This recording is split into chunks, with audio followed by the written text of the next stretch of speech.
This is Jordan Tower with JT News. So let's get to the beginning of Cash Money. What were those 36 albums before, like the last album you dropped before you got the deal was that Hot Boys All On You Volume 1, right? That BG. Okay, That's okay. BTL. Oh, that's See, BGL. how we was doing the Cash Money albums, we didn't have no outside features. The only outside feature we probably had was Bun B. Bun B used to get on everything back then. Yeah. You know what I'm saying? Yeah. Young Buck, he'll get on a few songs, but everything was in-house. Yeah. And when we do music, we don't know who album the song going on because we just in the studio working. We used to be in the Circle House studio working a lot. Yeah. We used to be in the studio in Houston working a lot. Oh, you guys used to record in Miami back then? Miami, yes, Circle House studio. Yeah, Circle House. Yeah. That's the guys who the cop song, Bad Boys, song. Those guys. Yeah, and we used to record, man, and there was before the deal, like we just was recording, like man, we just used to record every day, all day, like that's all we did. Yeah. Same shit like how they doing now with Rich Gang, and we did the same shit. You know what I'm saying? So it's a format, it's a formula that Baby got, man. That people didn't took and they didn't watch and they didn't seen, and they do the same thing that we did. It just on a whole nother level. Now, only thing different, you videotaping everything. Yeah. But if we was to videotape our lifestyle back then, it'll be the same as what's going on now, because that's the way how we was. Yeah. You know what I'm saying? And man, it was all love, man. You know what I'm talking about? That's why I say, man, I would love to live the life without the drugs again, the way how we lived it, and everybody getting what's supposed to be for them, because now everybody know. And we all grown now, and we businessmen, and now we can pass it down to our family. So that's what's gonna wind up happening, man. You know what I'm talking about? Yes, so what were those artists that dropped those 36 albums? Who were the main artists before the deal? We had BG. We had Juvenile. Okay. Before Juvenile, BG, it was UNLV. Okay. Miss T, Mr. Ivan, Lil Slim, PMW. Wow. Man, everybody, shit, man, a lot of people, man. It was a lot of people I might have didn't name, but Cash Money dropped a lot of music. Before it was the Hot Boys, it was UNLV. UNLV, I think they dropped probably about 6 albums on Cash Money. Then you had all them going solo, dropping solo albums. You know what I'm saying? Like Magnolia Shorty, Magnolia Shorty, yeah. R.I.P. A lot of people, man. A lot of people. Man, so Cash Money was the Def Jam of New Orleans. You know what I'm saying? Yeah. Facts. Like back then it was like Cash Money against Big Boy Records.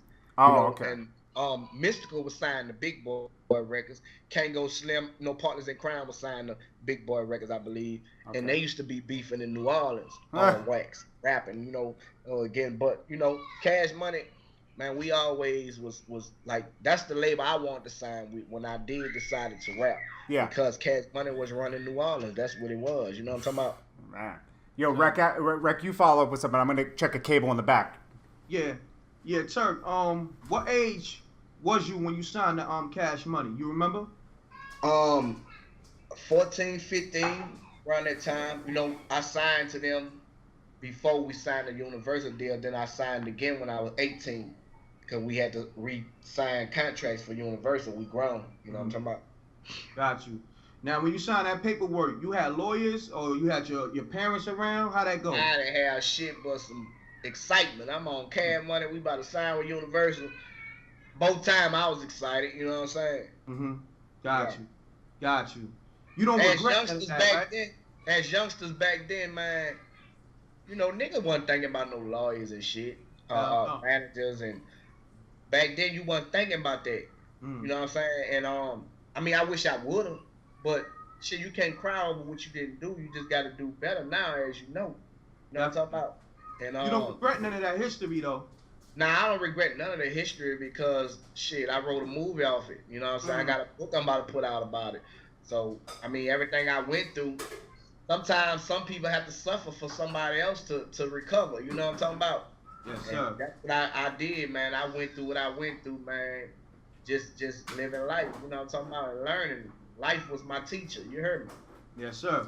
Yo, what rappers influenced you What rappers you was listening to and digging at that I time? was listening to all Cash Money, everything Cash Money back then. I was listening to UNLV, Pimp Daddy, Lil Slim, like BG before I was even a group member with him. Like that's who I was listening to, Magnolia Slim. Really Magnolia Slim because he was from my project and he was like the New Orleans Tupac, you know what I'm saying? Magnolia Slim back then was with Cutthroat Committee, I believe. Yeah. Hype Enough Records. Cutthroat Committee was his label. He was with Hype Enough Records with Chill Will. And that's all I listened to, man. You know what I'm talking about? Yeah. If you were from Uptown, you were popping, that's who I was listening to. That's who influenced me. I have a question about BG, Wendy was telling us BG was the Juvenile first. Like he was the front runner.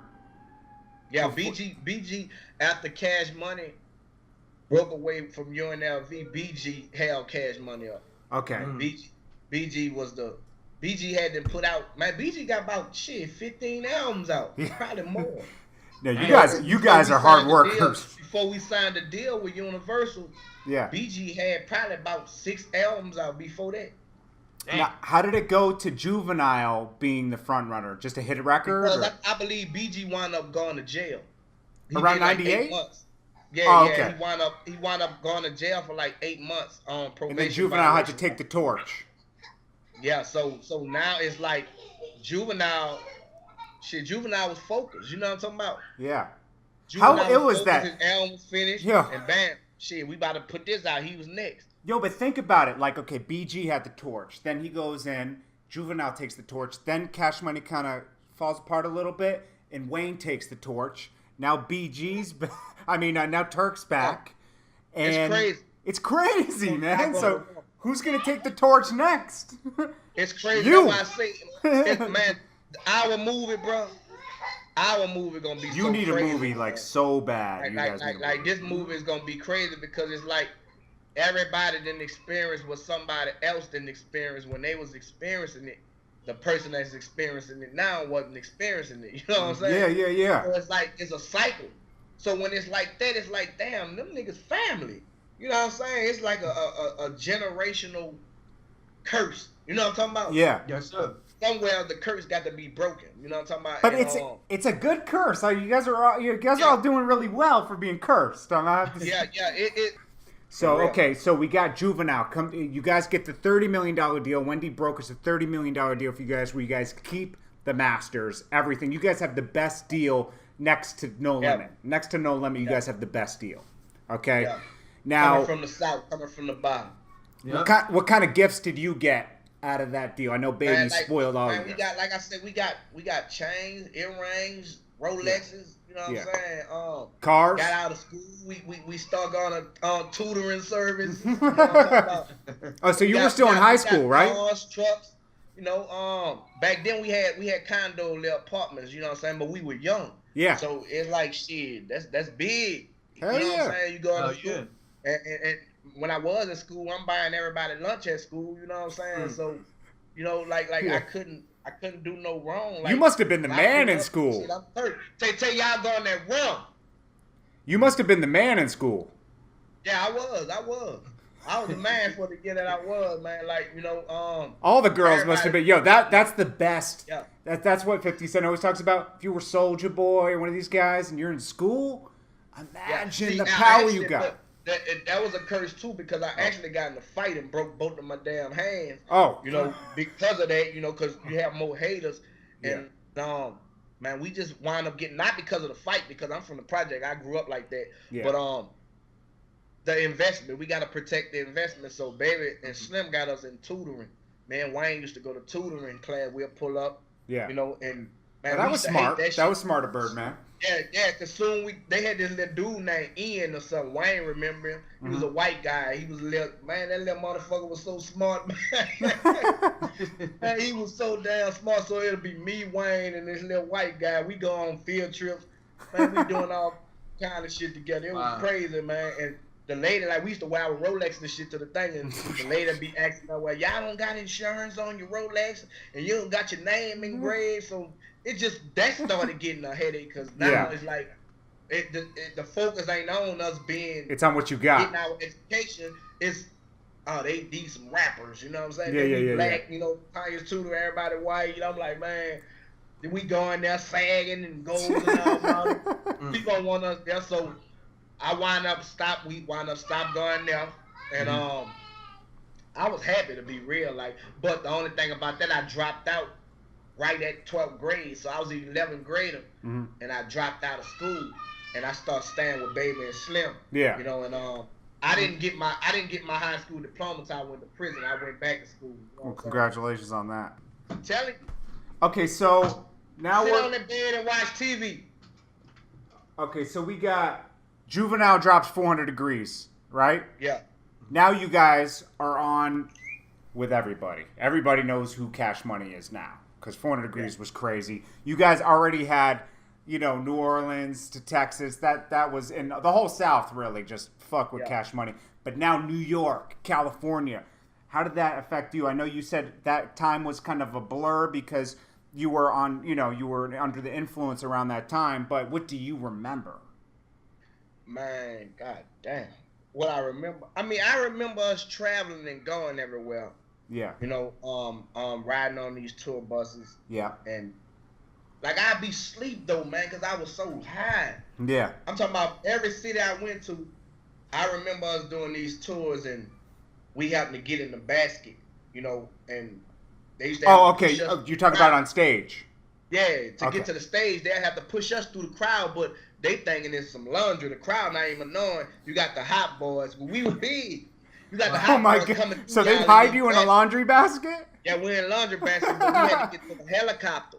So we used to fly on stage to the from the helicopter to the stage. Yo, imagine how much that tour used to cost, bro. Whoa. Man, I don't know, man, but that's that cloth talk right there. Yeah, they used to push us there every night, and we used to have to get in the helicopter, throw money out the helicopter, and man, I remember those days because who envisioned that helicopter thing? Was this all Baby just stunting on everybody? Like, now we was stunting. That was Cash Money. I mean, the label Cash Money. So you know, we'll have a bag full of money, throwing money. Us young, we jump off, and everybody had their favorite song. Did Slim go on tour? That they like. Huh? Was Slim on tour with you guys, or did he stay home? Nah, Slim came. Slim just a backseat rider. He's spooky, but bro, I'm gonna tell you, I was with Cal and I used to be under We the Best like a long time ago, and Cal, we go through, you know, Babies and VIP popping bottles, and then I look out on the dance floor and I see Slim with everybody just dance, and I'm like, this guy is like, this guy is like amazing here. This guy's just, Slim, he blends right in, Rack. It's amazing. Like, yeah, you'll never know. Slim quiet, he'll observe, he gonna watch everything. He's the scariest one on Cash Money because I used to stay with Slim. Yeah. Slim actually, he got a nice personality. Oh no, but he's an evil genius. I mean, he's smart. He's smart. Yeah, if he don't know you, he's not gonna talk. He's not gonna. He don't know you. So But if he know you, man, Slim laugh, joke, we crack jokes, we do everything. He know you. Yeah. You know he's really low key. I notice he's low key. Yeah. Like he doesn't ride around in Maybachs and all that. He likes to ride around in truck. That's why Slim stay out of trouble, man. He think. Yeah. He's a smart Slim is super smart, bro. Like I've just noticed him before, and he's like just really evil genius. He's a genius. Yeah. He's smart. Yeah. Yo, how tall is Slim? He like 7 foot, right? Yeah. Man, Slim taller than all. He could have been a ball player. We used to call him Giant. Yeah. What, he like 6'8", 6'9", 7 foot? I don't know how. He tall in the motherfucker. Every door that we went in with him, he had to duck his head. You know what I'm saying? Yeah. Yo, how many albums you dropped on Cash Money? You remember? Just one. I dropped one solo album. Yeah. Oh wow. And I was in the process of dropping another one. Untamed Gorilla never came out. We broke up. This is Jordan Tower, JT News.